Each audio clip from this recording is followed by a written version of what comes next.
Good evening, good evening, good evening. There is a saying in life, what goes up must come down. Or if you've just had deli bought potato and egg salad before you came on air, what goes down is probably going to come up at some point in the next 55 minutes. Let's hope not. It is the American Scouser TV Thursday night podcast. ASTV Tinnipit to the cool kids. It's the hands. I shaved my head this week, so we're all looking nice and bald.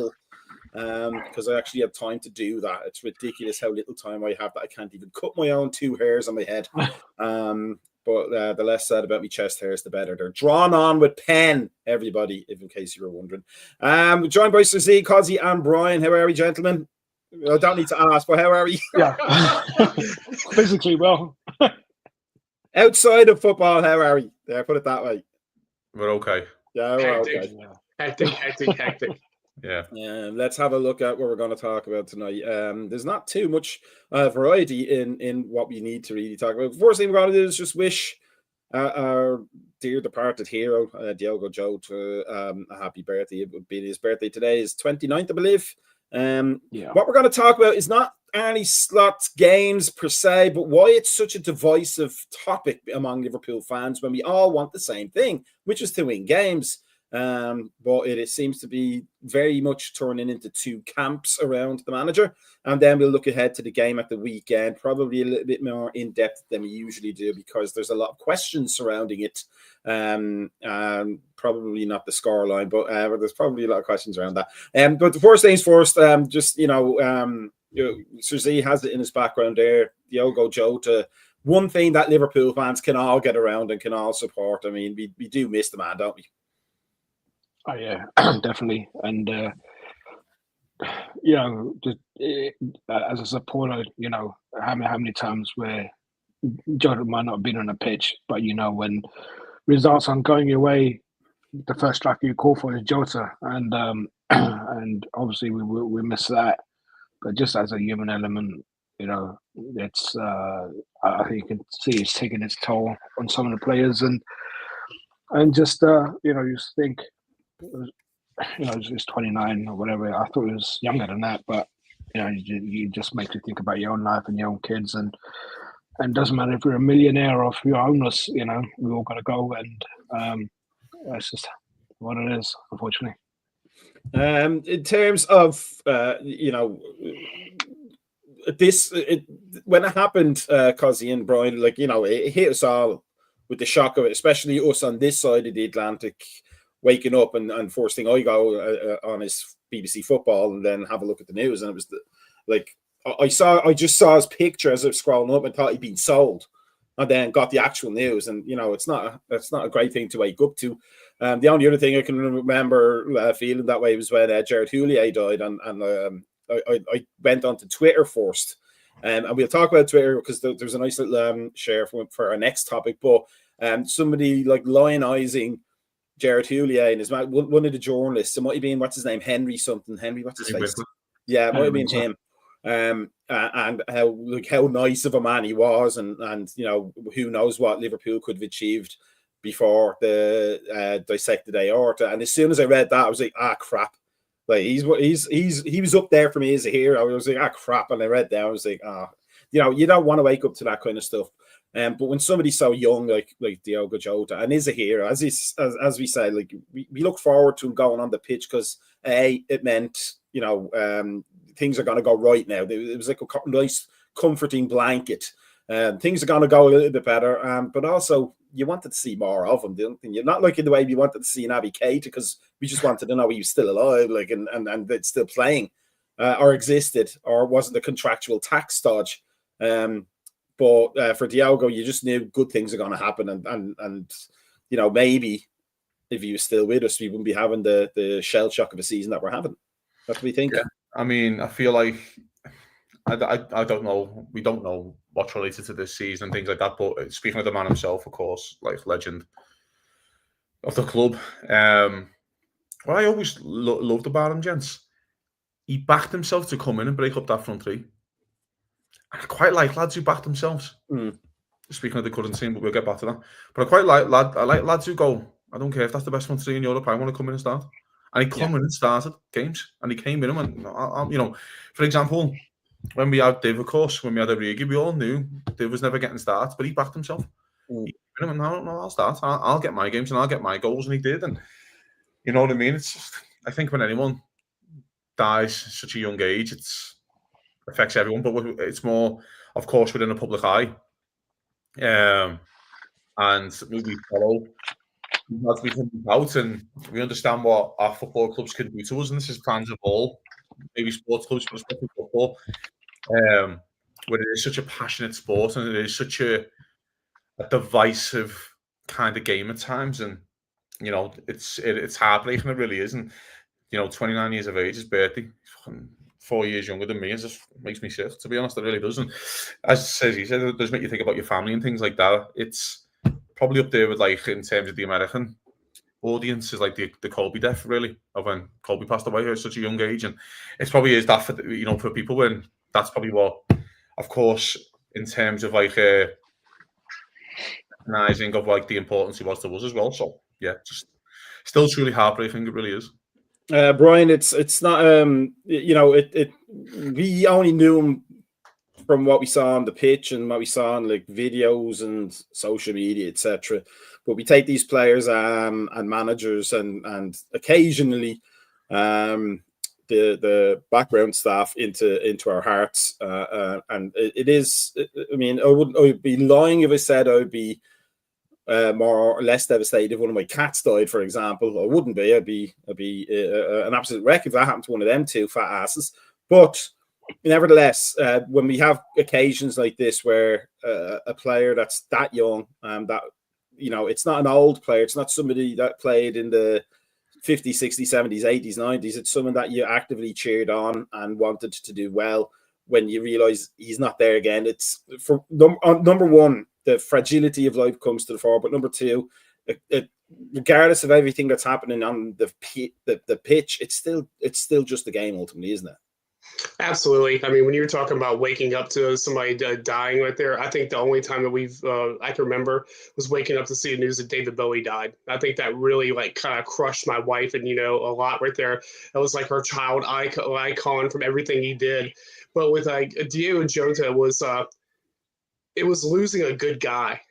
And I think that a person who was a genuine person, a person who actually who donated his time to the women's game, a person who donated his time to the community, to his club that he came from. I mean, so many different things right there of him right there. It's like you know, when they always talk about that whole saying, like, you know, the good die young and the old and the bad stay old forever and stuff like that. I guess how it goes. So that, but Jota was just like it's a smile that was like that, you know, this kind of got you right there. I mean, I look back on my Facebook memories and all that, and it's like things of Jota being Jota, you know, things like that, you know, just seeing him come in and getting that last goal in there. But again, I think in the human aspect, right, it's losing a good person. And I think that's the ultimate thing that was a loss to the world right there, that you lost somebody who donated so much of his time, so much of his energy right there for, you know, that to other people who, you know, and not just self-absorbed. And, you know, in the age of seeing the athletes and stuff like that who mainly think about themselves and, you know, and how, and the glamour of themselves, he exerted humility, and I think that's one of the things right there which set him aside from with a lot of us. It is a terrible tragedy, but nonetheless, we got to know him, and that's kind of, he'll always be remembered for the great feelings he gave the Liverpool fans and the Wolves fans as well before that, and pretty much anybody he played for, probably even down to when he was playing under-8s football. He's probably people still talking about how he was. But, you know, wherever he is, we wish him a happy birthday, and we wish he was still with us. But from somebody and the topic that unites every Liverpool fan to something that is literally splitting fan bases down the middle in a very violent way, and I don't understand it, because we all want the same thing for Liverpool, right, boys? I'm not lying here. I'm not talking through my ass. We all want Liverpool to win football games. We want to win trophies, or at least be challenging for them to the last and latest minute. And if along the way we play some really good football, that's a nice added bonus. But from the time Shankly rocked up in 1959 to Melwood and called it a toilet and started about revolutionising the club, the talk was always Liverpool exists to win trophies. To do that, you need to win games. And to win games, you have to have a plan. It doesn't matter whatever you play at, or coach at, or watch. You got to have a plan to win games. So why is this topic of the manager and how he's performing this season, how the players are performing, why is it splitting the fan base so diametrically opposed down the middle? It's either love him or hate him, or that's the perception or the box people are putting themselves into. Why is it that? Why can't we just say, why is it not okay to say the team aren't playing well? The team are playing diabolically sometimes, and sometimes they look like they're going to turn the corner. But the manager is ultimately the person that gets the kind of brickbats. We gave him all the praise for winning the league. Yeah. Why can't we say he's not getting it right now? Why is it such a big split down the middle? Can anybody? I think it shouldn't be a split.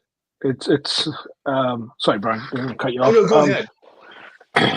The problem with fans is that we all think we're a manager, and just like life, everyone thinks they're a lawyer, and we have all this advice thinking that we know what we're talking about.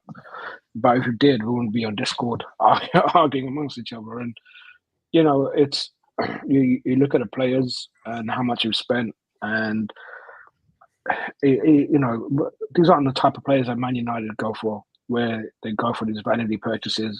None of these players were vanity for purchases. There was a plan for them. And I think these players, maybe barring Isaac, the players that we did buy, they were already in the works, which is why probably Salah and Virgil had renewed their contracts. You know, and once Virgil renewed, you know, he said, you know, big things are going to happen. So I think he already knew the type of players we were going to buy. I think the Isaac purchase came along earlier than what it might have done because of what happened to Jota. But with all that being said, just in any industry, if you're not performing, the head honcho's got to go. And you can blame the players as much as you want. And obviously they've got to take responsibility. But I mean, all this bullshit about players aren't playing for the manager or anything else. They shouldn't have to play for the manager. They were getting 100,000 a week. They need to be playing for the 50,000 fans that are going to watch them play. And again, you know, I'm going to say this with rose-tinted glasses, obviously, but Liverpool Football Club are just different to everyone else. We're not Chelsea. We're not Man United. We're not Arsenal. These players, we target a certain player to come play for the club, and usually that player is someone that gets the club and gets the community, and they get the fans.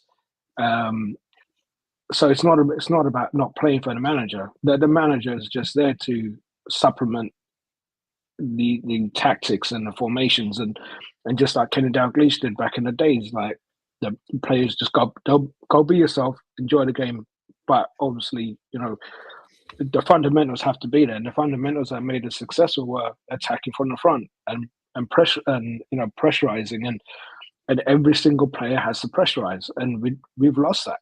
We don't have that, and then we just got these players that they don't play the way, the Liverpool way of what we became used to. And between Roy Evans leaving and Klopp, we lost that way, and now Klopp gave us that back, and we had that last year. So somewhere along the line and on the training ground, the players have lost that impetus, and they've lost that. It's like they don't know what they're doing. So again, anything on the training ground comes down to the manager and coach. It's that simple. It's the black and whites of it. And you know, I'm not a slot hater or whatever. Not, you know, he did a job for us. He overachieved for himself, for coming into the best league in the world, to coming into probably one of the biggest teams in the world, and achieving what he did, albeit with Klopp's players or whatever. You know, it was phenomenal. But I think he overachieved for himself, experience-wise. He didn't have the type of experience dealing with world-class players that he eventually had. And I think it's just caught up with him. And I think he's just overthinking things. And if it's not him, then it's the coaching staff. But the bottom line is he's the face of it, and it's easier to get rid of a manager than it is to get rid of 15 players.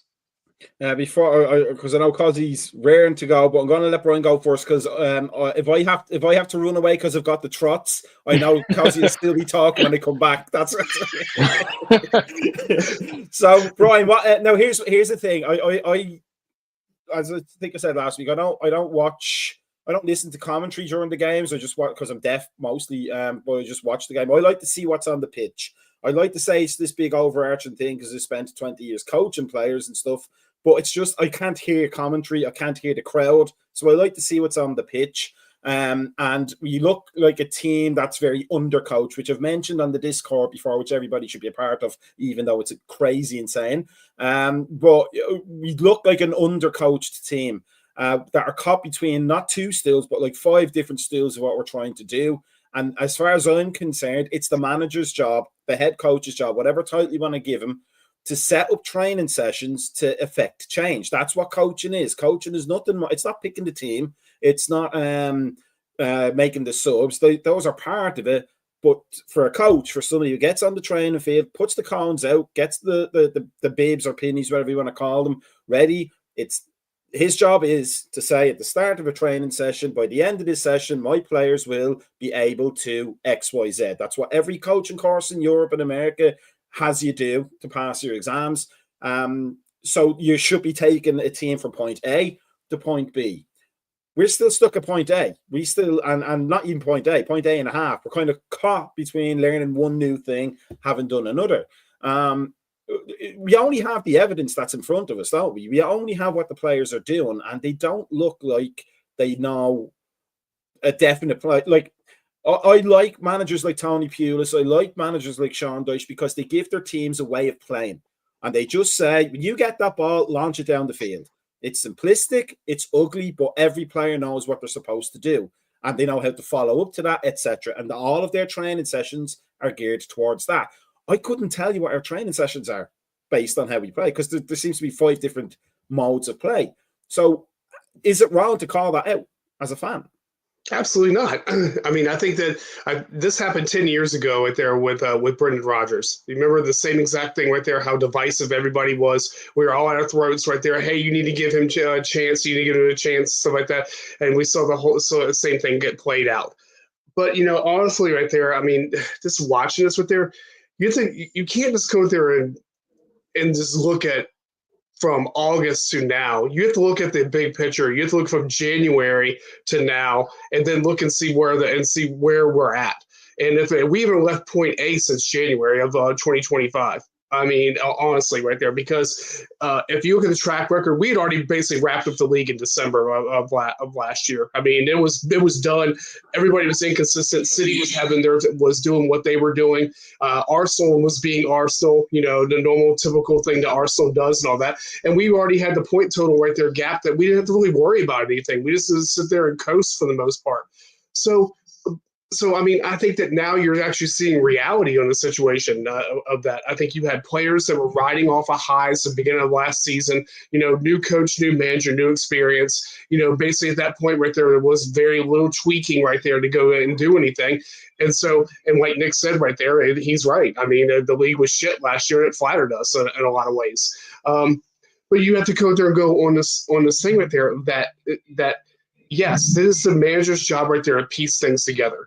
And if players don't come there and go to a system that a manager has, you move that player away from that system right there. And I think what you're having is, which I've explained to so many people in my office and out there, is that you just have situations right there now where players are not actually communicating effectively with each other. There's no cohesion with the side, and those are all things right there that have to get done on the training ground, like you said right there. So there's obviously a deficiency somewhere going on in our training methodology right there that actually pieces the players together. I mean, whether it be set piece drills, whether it be magic moments against the low block, or or things like that. I mean, these are things right there that you do on the training pitch right there. And also, as a manager right there, you take ownership of a situation right there. I mean, and you move and you say, yes, this is my fault. I'm going to fix it. I haven't heard that. I'm sorry. I haven't heard that yet. I hear and just coming from a point of being a management for a good portion of my life, with this. As a manager right there, I come in there and fix situations right there. I don't make excuses for situations. I don't say that we need to go in there and have magic moments to do things, or we need to go in there and wait for some blue, like the perfect blue moon to shine upon me right there for something to happen. Those things don't do right there. You take ownership of your situation. And I can't emphasize that enough right there, and these are things right here that I don't see are happening. And again, I'm not a slot hater. I'm a slot realist right there, and I think that right now that there's a situation that he needs to fix, and I think that if he doesn't fix it, his position's unattainable. I mean, that's just the way I feel about it. Cozzy, Nick says systems make the players. It's probably more true than it ever has been, even if it's not a direct kind of thing. You on the Discord put an image up of the pressing.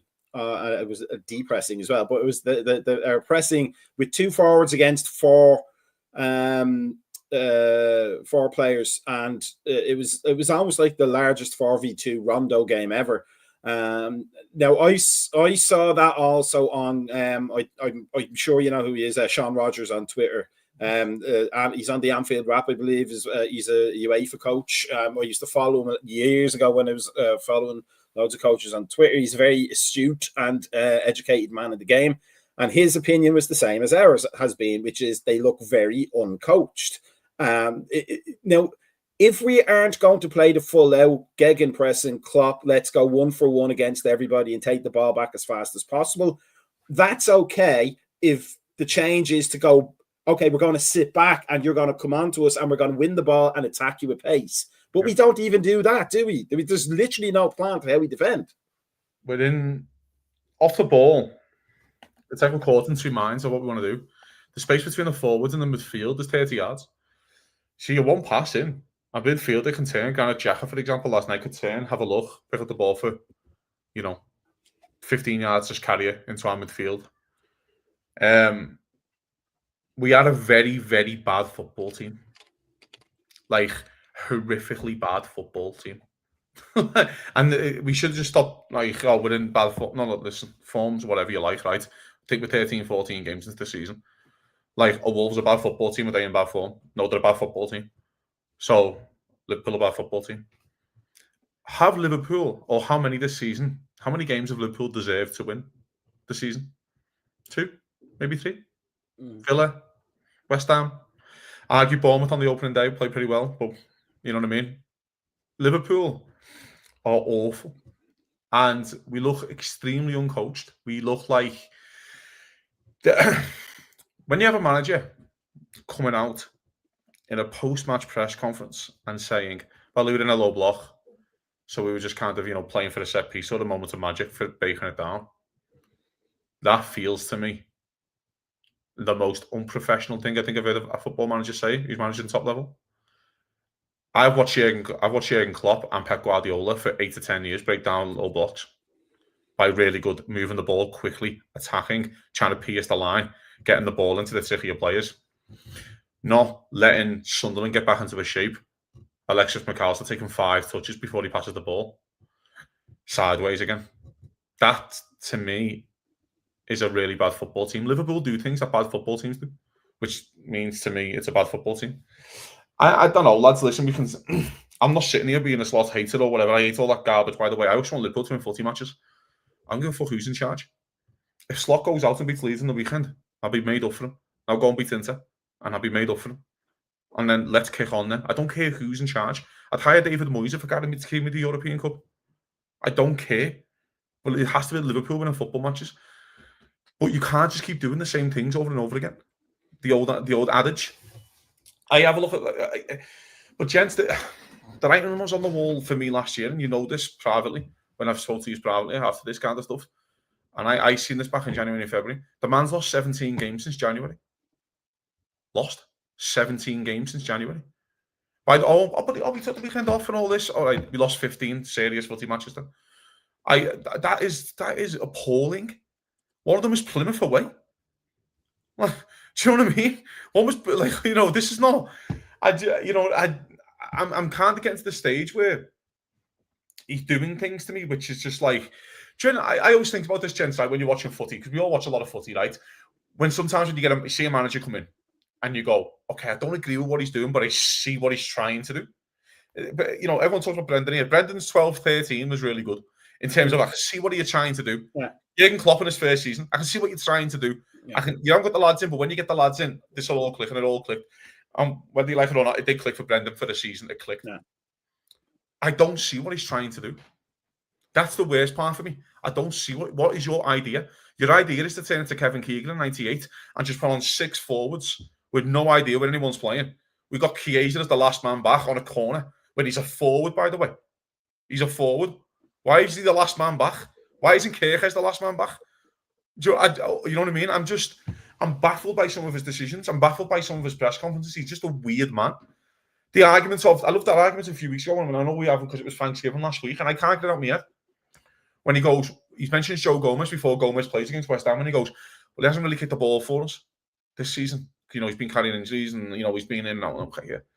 The game before, mate, you got battered 4-1 by PSV at home, and you made 4 subs. I think, it's Forest. So you're 3-0 down to Forest, I think, and it was Gibbs White who scored on the 80th minute. You're 3-0 wrong. You couldn't get Joe Gomez 10 minutes. You made 4 subs.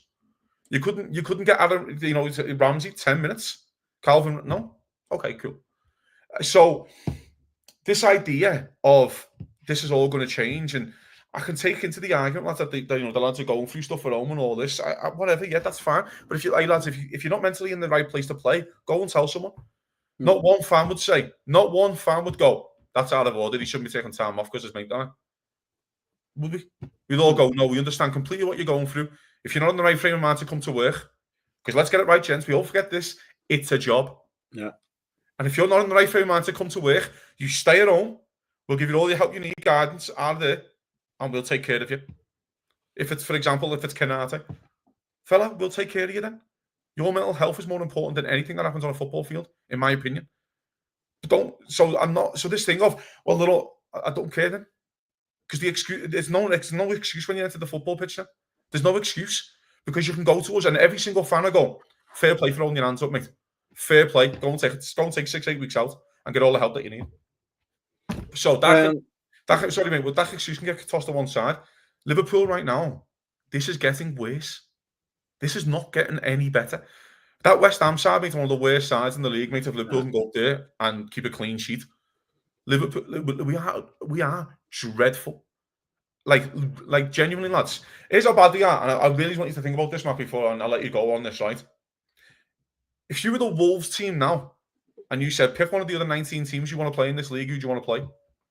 Who would they say? No, they'd say Liverpool. Liverpool. That's how bad we are. Yeah. And Wolves got 2 points. But there we are. Suzy, our resident student sports psychologist, budding sports psychologist. Now, here's the thing for me. Obviously, I never delved into sports psychology to your level, but one thing that was always kind of impressed on coaching courses that having an objective immensely helps sports psychology. If everybody has a shared objective, a shared vision, and everybody knows what they're fighting for.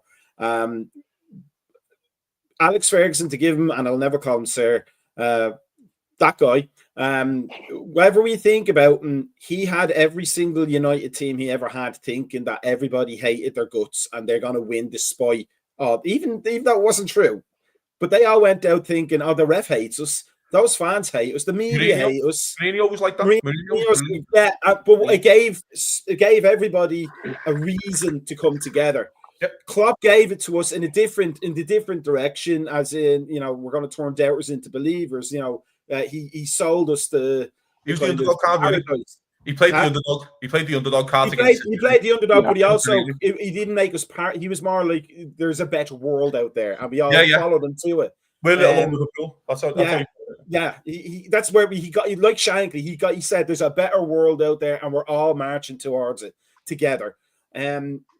Slot is not really giving us that, is he? He's coming out with excuses. He's picking teams that aren't functioning within what he appears to want them to do, and he's playing players in positions they don't I wouldn't say they're uncomfortable in, but they're certainly not ideally placed. I mean, I will back Szoboszlai as an emergency right back any day. But the key word is the emergency part there, because he's not a right back in his head. He's a central midfielder that goes box to box. And he when he does his job there and he's on his game, he's fantastic. Maybe he could shoot a little bit better for us than he do, or a bit better for us like he does for Hungary. But nonetheless, we're not like players who know what their plan is, who know what their jobs are. I'd like to go back to the story because I just, regardless of Clough's relationship with Liverpool, every story that they all tell of goalkeeper, kick the ball far down the field, centre halves, win the headers, mark your man, keep the ball out of the net, central midfielders, one goes, one stays, wingers cross the ball, take your man on, full-backs stop crosses. This idea where you go out on the pitch and, right, I'm the left back. When they get the ball, it's going here. That's not open, it's going there. And that's it. That's my job. Anything else is improvisation.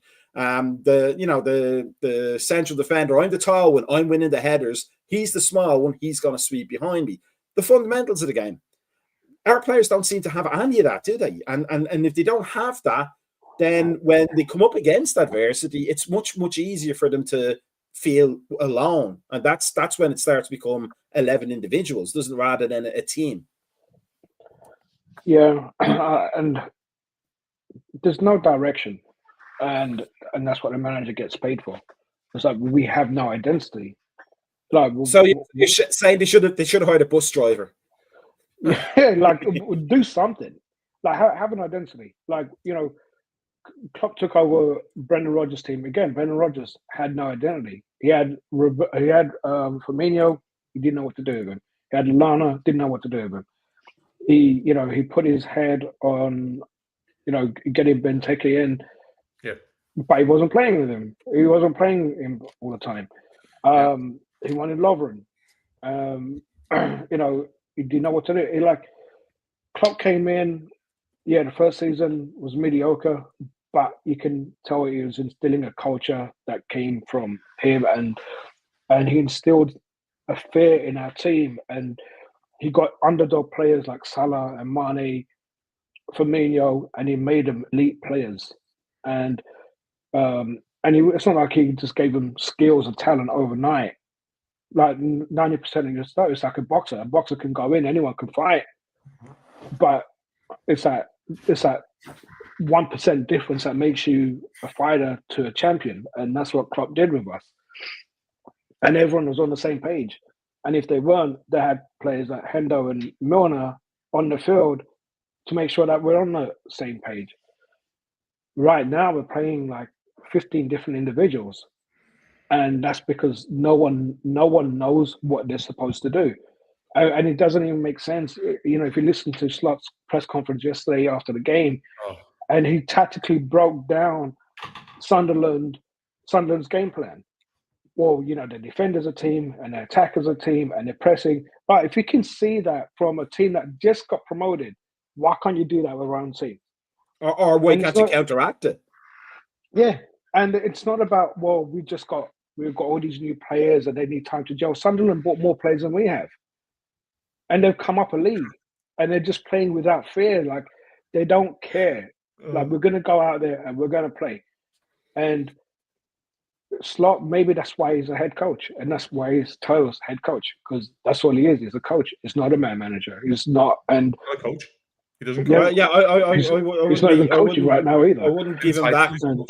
I wouldn't give him that praise right now because he's not coaching. Exactly. So nailed it. You've nailed it. So what are you doing? Like you just going out on these DJ press conferences, and it's just like, okay, the only people that he's not pissing off is everyone but Liverpool fans, because like he's Mr. Nice Guy, and no one outside Liverpool Football Club has anything bad to say about Honest Lot.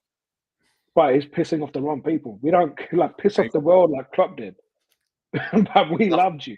Makes he's laughable. I know, and it's and again, it's not about the players aren't playing for him. Like, you think Suarez and Gerrard play for Brendan Rodgers? No, they played for themselves, but they played for the team. They knew they played for 50,000 fans, paying every day and paying every week to come watch and play. And our players have lost that. And it's not like we've changed 15 different players. We've just added more. We had a tragedy. That's it. But there's no direction in that team, and that falls at the manager's feet. And I don't agree with the league being shit last season and whatever. Not. It is what it is. We can say the league's shit this season. City is still crap. We're still crap. Arsenal might win it, but it's by default because everyone else is crap. You can only win the games in front of you. And no one's going to look back in 5 years' time and say, well, last season, we won the league because everyone else is shit. No, we won the league because we deserve to win the league. We took advantage of everyone else being poor. But this season if we're hemorrhaging these result points so much, and it's going to get to a point where we can't reverse it. We're still within touching distance of being able to make this season a successful season, inverted commas. And what's a successful season? The way it's going now is getting into top 3. So okay, so we finished third. Let's just say we get bounced in the Champions League in the quarters and we don't win the FA Cup. Should he still be in charge if he finishes 20 points? Oh no, he shouldn't be in charge. Yeah. He shouldn't be. If he finished third at the end of the season, if he keeps his job and we finish third in the top I don't care when he finishes between 2nd and 6th. I care about how many points behind the champs you are. No, you're right. If you finish 6th, you're 3 points behind the champs because everyone else is on goal difference or something. Sound? I can swallow that again. No, if you finish 25 points and finish 2nd and finish 25 points behind Arsenal, I'll fucking be livid. Yeah, I mean, if he doesn't win the league or Champions League this season, he needs to go. That's the bottom line. We're 11 points behind already. I mean, realistically, that's such a mountain right now. Realistically, we're not winning the league. I'm not asking to. Oh no. Yeah, it's more the fact that you've got to close the gap. You've got to look respectable. Yeah, But my thing I have right there is looking at players at the players on the pitch and looking at how they react, how their mannerisms and things like that. When I watched that yesterday with Van Dijk, I don't even know who that player was at points right there. I didn't really know what. I mean, it's just like it seems like a different guy. I mean, it really does. I mean, not even just the goal right there. I mean, that was, and the backtracking, things like that happened right there. But it seems like there was no control over the players. I mean, it seems like it goes back to what you guys are saying. There were 11 individuals on the pitch. I mean, at one point right there. I mean, it just wasn't what I've ever seen in a long time. I think the last time I saw this like that was probably a Roy Hodgson side, something like that, of that point right there where I saw this right there. But you're dealing with world-class players and players right there who, you spend a lot of money on over the summertime to gel. And that's not happening right there. I mean, it's we've got to the point where we started these players, and we pulled them back, let the team from last year play. That didn't work. So what else is going to work? I mean, right now you've basically done every single thing that you've done you could think of, but nothing's working right there. So something obviously it's broken. It's seriously broken. Do you know what it is? Do you know what it is? This is what my biggest concern is with all of this. Not one player, apart from maybe you could argue Szoboszlai. Not one player wants to do the hard yards. They don't want to do the grind. They all want to be on the ball. Let me just. One player does, and he did it last night. He just doesn't get picked every week. It's all absolutely Chiesa. Yeah. Well, we can talk about Chiesa because that's another weird thing that the manager's done, which has kind of knocked me on the evidence a little bit. But they don't want to do the graft. They don't want to do the hard work, and that's are Sunderland the better team than Liverpool on paper? Absolutely not. But they all work hard for each other. They all graft for each other. When the mate needs bailing out, I'll bail you out, fella. I've got you. No one. Szoboszlai's been our best player this season. Best player by a mile. But he shouldn't be playing right now. And you're not going to like that. Let me tell you why. Because he's the only one who can run. And he's the only one who's baiting the press. The problem is when he baits the press, no one's coming with him. Yeah. The problem is, lads, so that's what does that do? You leave one player out of position, they got the way out. They've got a passing team midfield. You turn around and there's 20 yards between Gravenberch and everyone. Gravenberch and McAllister and Szoboszlai. There's a big, massive gap, and they just swarm you. And they get a couple of men in that midfield. So It's either you play on the front foot, working really hard, like we used to a little bit. But that's not Slot style. It's fine. But I'm not saying play a low block. You play a mid block. You put your defenders in between your box and the halfway line, in between that and that line, as a nice compact unit. And you say to Szoboszlai, don't run anywhere. Stop running. Do me a favour. Just go and have 35% of the ball in a game. Because when you get that ball, you might appreciate it a bit more, lads, and try a fucking proper pass. Do you know what I mean? You might appreciate it. Because when I'm watching teams against us, like Forest, for example, have 25% of the ball and score 3. Like that, you know what I mean? So, again, we can sit here and debate it all you like, gents, about there's thousands of things that's wrong with Liverpool, but it all stems from the person who sets them up, the manager.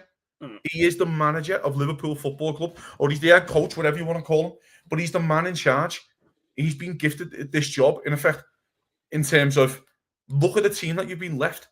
No man in the history of football has walked into a job with a better team in terms of when the manager's left.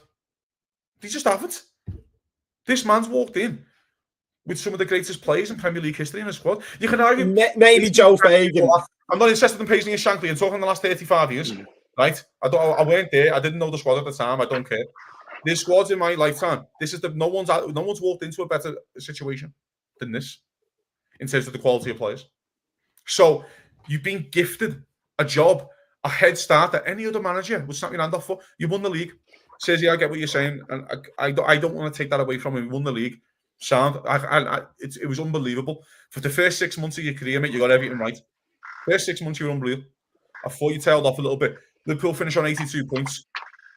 Wins the league. It's the same amount of points that Jurgen Klopp finished on. Before all the people say, oh, the last 4 games. I get that. No danger. But I also seen Liverpool win the league in COVID with 7 games to go, and they're still fucking going out there putting the effort in. They were in Ibiza. By the way, I know it was COVID before anyone says, but they still went on the piss consistently. They were still trying to get to 100 points and still trying so. So let's have that right as well. And also, by the way, in Klopp's last season, he had fucking James McConnell starting centre mid and Bobby Clark and Jayden Danns getting minutes. Do you know what I mean? And by the way, Luis Diaz's dad got kidnapped. Like, what the hell are we talking about? This is what we were dealing with in Klopp's last season. It was batshit crazy, and the lad still nearly won 4 trophies. That's how wild he is. Comparing Jurgen Klopp to Arne Slot, mate, is the only thing that they've got in common, mate, is that they're both human beings. There's nothing else in common. That's it. And Northern European. Yeah, maybe. So what I'm saying is, right, you can sit here till like cows come home and moan off these players, because I'd fucking love to. I hate every single one of them at the moment. I hate the manager. I can't stand them. I hate the way we play. The minimum that we require, mate, and we've seen bad Liverpool teams, let's be frank. We've seen worse players than the ones who were getting rolled out on the weekend. Horrifically bad players. But my God, mate, you do the hard yards. You work hard. When genuinely, lads, Sunderland at home is Sunderland are flying. They're a promoted team coming to Anfield. They should be shitting the bed. They've come here, they've got on the ball, and their keeper hasn't made a save. The keeper hasn't made a save.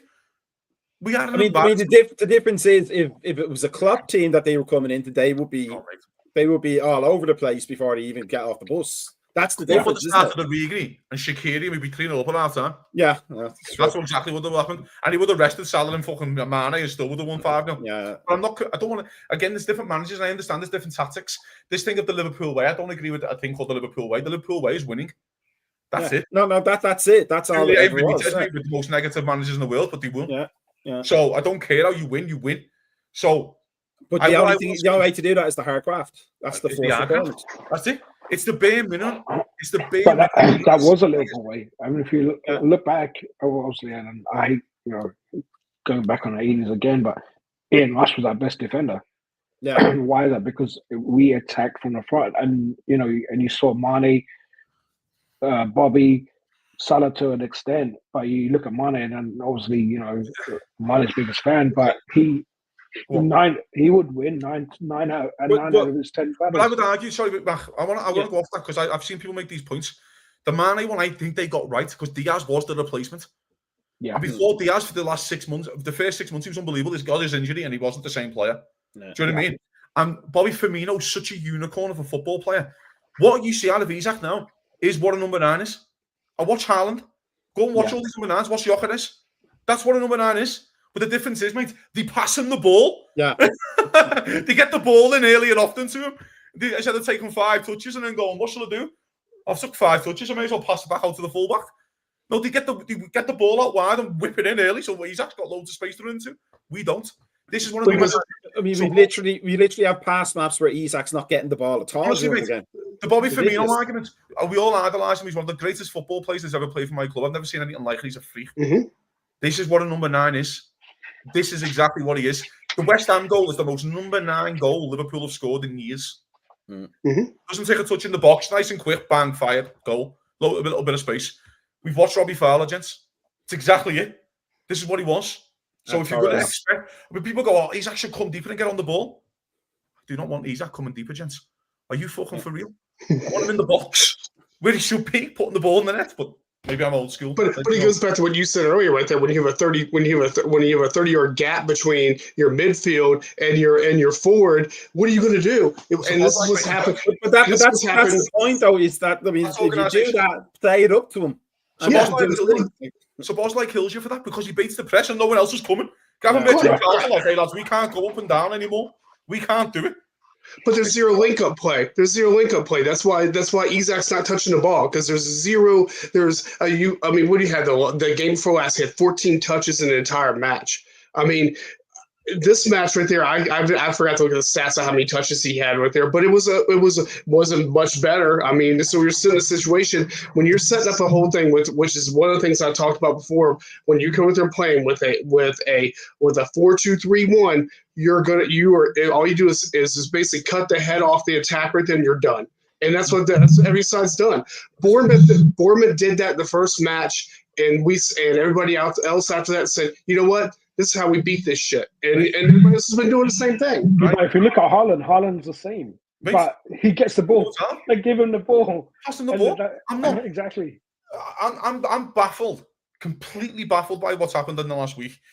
So Wirtz has his best game for Liverpool against West Ham in the league. Mm-hmm. Best game. Brilliant. So a few days later he goes, you're going to start on the right. Why? Why have you done that to him?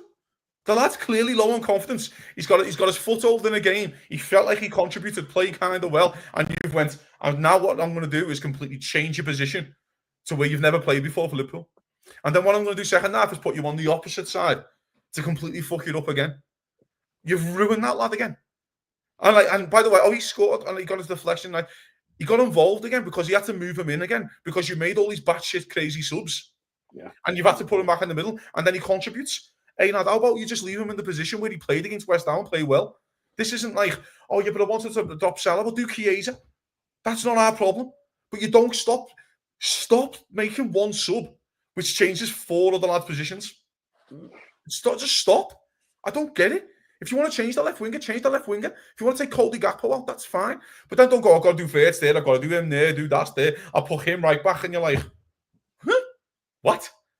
That seems like a man to me who has no idea what he's doing going into games. It's like also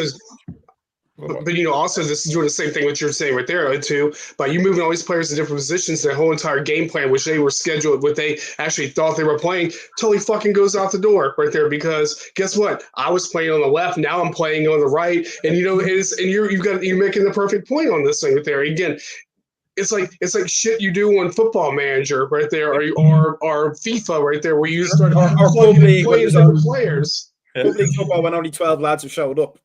Yeah, I mean, again, we can sit here, gents, and again, this Liverpool's thousands of problems. Really is. We are a really, really bad football team. Like, we are not good in any way. We do so many things that bad football teams do, so we just got to call it out and say that we're shit. That's what I want to wrap this section up with, that kind of sentiment, to get back to what we started with, which is, do we have, is this why it's so divisive? It's because if you call it out, it doesn't seem like the Liverpool fan thing to do to not support the manager, but there's a line after which you have to do it. You can't ignore reality anymore. Well, we did the same with Houllier, and we did the same with Rafa. You know, Houllier, as great as he was, he got to the point. We didn't buy Anelka, bought Diouf. We had a shit season. He had to go. And the same as with Rafa. I mean, your life is, you're only as good as your last game. You're only as good as your last season. And Slot, you know, he bought himself a lot of credit. But all these, there's no other solution than to get rid of him. We need a new players need a new voice. They need something, even if it's just an interim manager, just to change things up a bit. Then so be it. What about an AI manager? Are we getting that far yet?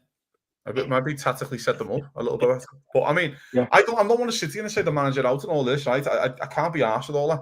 I just want to see Liverpool win footy matches, and I don't care who's in charge. I want to see Liverpool go out with a plan. Look like they have an idea what they're doing.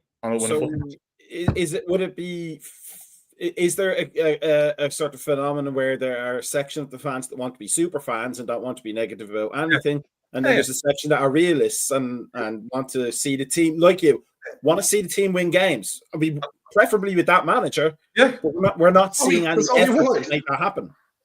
I want the Iron Slot stand after he's retired at Liverpool. I want a stand named after him because that means Liverpool have won loads of Boss trophies and I'm having a lovely time. I don't care who's in charge. I don't think we all do.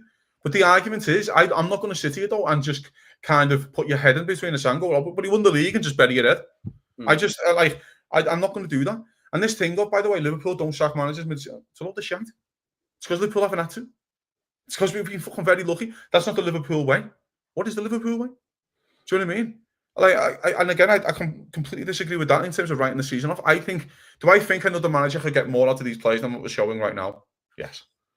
But do I also want Liverpool just to win the next football match and then the one after, not caring who's in charge? Yes. So that's what I want to see. He's going to be here at Leeds, so I will back the manager because he's going to be here. But my fucking God, fella, set us up like we know what we're doing and win a footy match. And then you roll into Inter, because that Inter game, because you've just been bounced by PSV at home, is now humongous. You can't even afford a draw. You have to kind of go there to Inter Milan and win, which seems unlikely. But there we are. What a fantastic segue again, yet again, week after week, because he gets us to the next thing. We're playing Leeds this weekend. It's a remarkable day off. I'm glad they never had a good result midweek. A remarkable day off for Mackett, so we actually get to watch it for a change. So now they better bloody win, so not wasting me one Saturday off in 3 months for a loss. But how do we see this shaping up? Should Arne Slot be feeling the pressure now? Like, here's what I don't get. I've been an assistant, way lower level, by far, like 250 levels below Arne Slot. But I've been part of coaching staffs where the best ones I've been part of was where anybody in the coaching staff could go to the head coach or manager, whatever they're called, and say, this isn't quite working. Don't do this. It's going to be a disaster. And the manager or head coach would go, okay, talk to me about it. And then things will be checked. There's always an environment of, we're here to make the team win. So if there's something you don't like, let's talk about it as the staff, not the players necessarily. Although that sometimes helps. But Pep Linders had him out on him with Klopp. He would be happy, arrogant enough to say, maybe don't do this or maybe do this. I don't see anybody in that coaching staff who's telling Arne Slot, we're getting it wrong. Do you want to do like different? Maybe a bit more fitness training or maybe a bit more set piece training. So when we get into this Leeds, are we really, lads, expecting the same thing? Really? Yeah. But the players can't. This is where your leaders are. Your players can. I always go back to a thing. You're going off this because it always stuck with me. After we won the Champions League in 2019, and you probably watched the video, Klopp and Linders do like a sit down watching like Jamie Webster's videos and the game and stuff like that. And he said we got to our time, and I was trying to explain to the players, going, "Hey, I want you to play like this because you went a bit too long ball." And then Virgil went, "No, we're comfortable here. They're offering nothing. We'll go long ball." And he went, "Are you sure?" And he went, "Yeah, we're fine." He said, "So I'll just let him and Matip just go long ball. Liverpool, of course, win the Champions League." I always think that's sticking in my head, where the players sit up in the Champions League final at our time and goes to his manager, "No, we're fine here, fella. We're comfy. They're offering nothing. We'll just continue to do this, and we'll back our players." So players can say it, don't Mac. No, I know, but I mean, there's a point where you get like with Roy Evans. There's too much player involvement. Mac, we lack leaders, mate. Yeah, no, we do. We absolutely do. Off the field. We lack your Milners and your Hendos and that. They're so hard to find, these old school type of football players. We lack those type of players in our team. And in terms of do I expect to see the same thing again? Yeah, I think Liverpool get beat. Yeah, I think we get beat comfortably as well. But that's the thing, isn't it? The perception is that without that leadership, there's a clip. Ben Foster's on some podcast. I can't remember who he was talking to, but they were talking about Jordan Henderson, like I've seen that. Tom Cleverley. Tom Cleverley, and they're like literally, he's saying that the entire team came off the field, not talking about the game, but talking about the amount of information that Jordan Henderson was giving out on the pitch mid-game to every player, and how every player, including Salah, was hanging off his every word. It's standards. Well, it is standards, but what I'm saying, because we want to keep it towards the Leeds game, is that because we don't have that, we're expecting to lose now, aren't we? Because we don't know anybody who's going to pick it up if it's going more wrong. Surprised if we win than lose. I'll be amazed if we win the game. But we have no leadership. Despite having a squad full of captains, like we've got so many international captains in that squad, but none of them but Szoboszlai show any leadership, any hunger or desire or press or wanting to win that ball back. None of them, and it's just so. Yeah, I'm expecting us to get battered by Leeds, and if Slot thinks, well, I mean, it can't be in any disillusion to know that he's not under pressure. I mean, he's got to be feeling the pressure. He should have felt that pressure after the Forest game. The question I just want to point this one out from Jamie there, because we do have captains and of other countries that there's a difference between having captains. There's a difference between leaders and leadership, isn't there? That somebody has to take the lead there, literally. Yeah, grab each other and pull each other and hold yourself accountable. We don't have a player like that, but it's ridiculous. But in terms of like this Leeds game and things like that, and for this weekend, leadership. There we go. Leadership. I like that. It's very good. No, we're a really bad football team. Going away to a team who've had a good result at home on the late kickoff. Won't really fancy it. Nice little cold Saturday night in Leeds in December. Yeah, we'll throw it in because that's what we do. And to be fair, it could be a very cold night in Leeds in July as well. It could be. But you know what I mean? They'll find an excuse. They'll find another excuse. Something else happened. I don't really want to press that man. Don't really want to go today. Don't really fancy putting a tackle in. You got Cody Gakpo a couple of games ago pulling out that 50-50 in the first half. In the Forest game, I think, set the tone. Completely set the tone. Didn't want to know. Scared. Petrified. Overpaid. Useless football players. And that's the worst part about it all. Liverpool will probably lose 4-2. I reckon Leeds score first. We'll turn into a bit of a batshit game. Liverpool might get back into it to 2-2 and then Leeds will score a couple of late ones and that's that. Yeah. Brian, is there any positivity to be had at all? If we play a 4-2-3-1, nope. What are we going to play? 4-2-3-1? I'm sorry.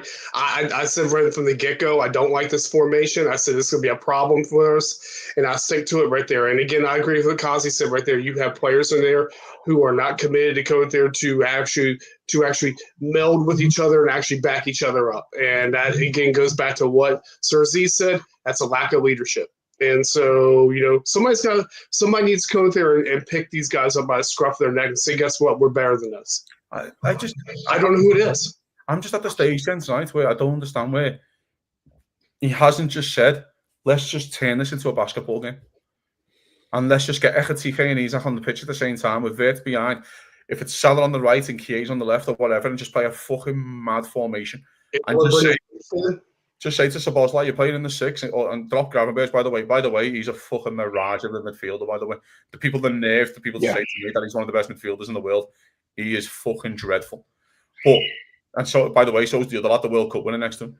And just turn it into a basketball game. Why not? Just try. And go, you know what, lads, this season, this is what we're going to have to do. We'll just win loads of games 4-2. Loads of managers do that, by the way, when they first go in. Liverpool did that with Klopp when they first went in. When Klopp first went in. We'll just turn this into a basketball team. And just absolutely try and score loads of goals and have a bit of a laugh. Because you know what it's meant to be, gents? Football's meant to be fun. Yeah. It's meant to be a bit of a laugh.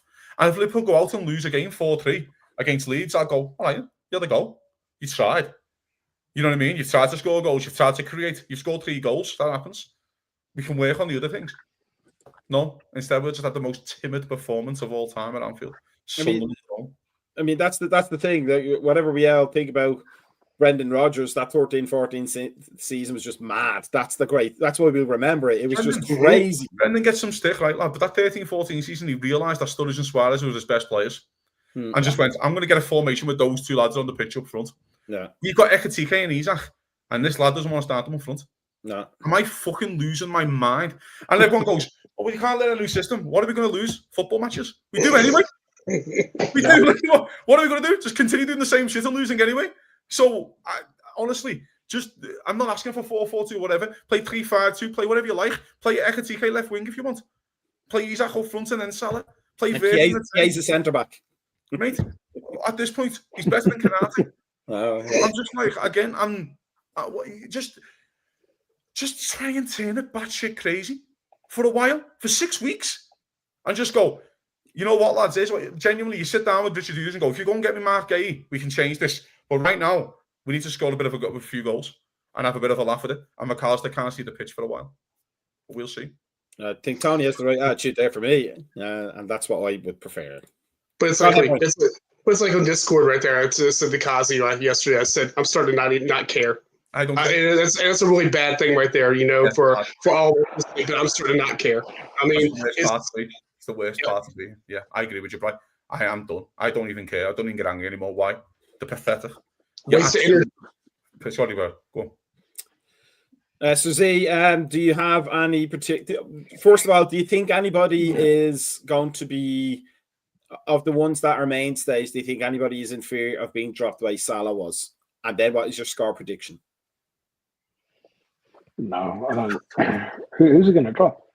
No one. I don't think, like, he's not going to drop anyone. I don't think he's got the balls to drop anyone. If anything, maybe Gakpo. I mean, he yelled at him off on like half time the other day, but I don't know. I don't know. That lad could score 5 own goals a game. He's still getting picked out on that left wing. Jeez. This is the part, and again, this is the going pack where you switch Inverter's side. So he's getting used to playing with the right back behind him, and then he looks and goes, well, if he's not going to overlap, Joe Gomez is not going to overlap much. I know what I've got to do in my space. I'm not saying Inverter was great first half; he was shit. But then you put him on the left, and then you see Robbo and Kirkes running past you. He's like, what the fuck? I want to do this. And then you're there. It just messes it all up. But in terms of the mainstays getting dropped, the only one I can probably see getting dropped is McAllister. Because he might just do Gravenberch and Jones. But he's never changing formation. Absolutely fucking not. He's never doing it. But and also he'll make the excuse, you've got to pick the Inter Milan game, innit? That's what you've got to work out. Who's fit to play Inter Milan? And then you work it out from there. But by the way, I think the Leeds game is bigger than Inter Milan. I think Liverpool need to be in the Champions League next year. And I think, you know what I mean, Liverpool, in the position that they're in, can get that. But I would like to see Ekitike and Wirtz and Isak on the pitch at the same time. And I don't care what formation you play. Play them three and then play a load of bums. I'm not even asked. Just get them three. Right now, just got gung-ho. You've got nothing else to lose. This is insane. Turn it batshit crazy. Yeah. Just literally go to Van Dijk. You go to your midfielders and go, what do you want me to do today? If you play one sideways pass, you're getting subbed. If you give the ball away 40 times passing it forward, I'm sound with that. But you pass the ball forward. And what's going to happen is one of them was going to stick to Wirtz. Wirtz is on the turn, bang, bang, there you go. And Liverpool can score. We don't score. What we did against Sunderland, there was a team that had a lot of ideas, ran out of ideas completely on the 50th minute. Ran out of ideas. But then everybody did their one idea. By the way, I'm banging into the 80th minute. I'm banging into the 80th minute, by the way, when everyone goes, we showed a lot of fight in the 80th minute. And you're like, yeah. Do you reckon we should start that team that finished that game then? No. When Kiesa's playing centre half. Like, what are we doing? Do you know what I mean? But there we are. Just before we go to Brian for his prediction, we get a score prediction of Cozzy as well. I'm sure it's 12-0 against us. That's one of the things that Graham Taylor, when he was at Watford, was one of his reasons for playing the way he did. It wasn't statistics or anything like that. It was basically he was literally like, when teams are a goal down, doesn't matter what style they tell everybody they play, when they're a goal down with 10 minutes to go, they all lump it into the box or play it forward. So why don't we just do that for 90 minutes? Took a team up 4 divisions. It's the Gravenberch sub that he kept doing early. Then he used to Hulk and Kanate on the 50th and then doing Gravenberch centre half. Well, if you can't sub them to play the full game, just do Gravenberch centre half from the start and just try it then, lad. I'd rather you go, do that and go, the reason why I'm doing that is because he's shite and I need to get him and I wanted to try this and get Jones extra midfielder. No, doesn't want to do it. Brian, what do you think there'll be any shocks in the lineup, and what's your score prediction? I don't think there's any shots right there because I don't think I think the whole team's lost ideas, honestly. And I'm just going to say right there, I think that we can't score. Everybody knows how to stop us. So it's either going to be a 1-0, 2-0 to Leeds, in my opinion. I mean, I just don't see us scoring. I don't know how we can. I mean, unless there's going to be some kind of drastic earthquake that opens up the entire and swallows up Leeds' the entire defense, and we actually magically score. I just don't know how we can at the moment right now. We're just in a rot at the moment. This is a big, serious rot. Cause you didn't give us a score prediction, did you? I think we lose also. Yeah, I just think Leeds will score in the first 15. Ellen Roll will be bouncing under the lights. We won't fancy it. They'll play a few long balls. We won't want to get involved. Miss a few headers. Matt McAllister getting dispossessed in midfield 14 times in the first 20 minutes. And we'll just give them loads of encouragement. They'll score. And if Liverpool can see first in a game, we will not win one this season. This could be worse. It's the dominant Calvin Lewin score. That's just going to be worse. Oh, look, listen, Calvin Lewin, mate, you'll be licking his lips for Kanate. Oh, my God, mate, you'll be sleeping like a fucking baby the night before. Give me him now. Honestly, give me him. He's poor. I'm going to book the trend. I'm going to say 3-1 Liverpool and Isak and Ekitike with the goals. That's my prediction. And Darwin Núñez makes a special appearance. I'll take Núñez any day right now. It's mad that we used to create 5 chances a game for Núñez, but we can't create one for Isak. It's fucking Núñez can't score. We get loads of chances. He hits the post and all this. And then Isak's like, I have 4 touches a game because you don't pass for me. Yeah, we're so bad, man. It's hilarious. I just hope everybody has a good time and has a nice juice box after the game. That's what I hope. So with that said, it's time to wrap up. If you enjoyed this depressing the Smiths Johnny Marr style banter, then make sure you follow us on Facebook, Instagram, and on YouTube as well, and then X, formerly known as Twitter, and all of those other social medias. Like and subscribe, hit the bell, make sure you know when there are other shows such as the morning coffee show, which I'm sure is tomorrow morning. It better be, because otherwise that piece of information is wrong. And keep an eye out for any pre-match and post-match shows for the game this weekend. A big thank you to Suzie, Brian, and Cozzy as always. I am going off to the bog to evacuate the potato and egg salad I had before I came on air. It was not a good idea, but let's see what happens. Maybe what ends up in my sewer is a little bit less, a bit more present than what we may have to watch on Saturday. Peace out, everybody. Here's some funky music. Be safe out there, especially with the snow coming in, and enjoy yourselves. And let's hope for a batshit crazy game. Have a good one.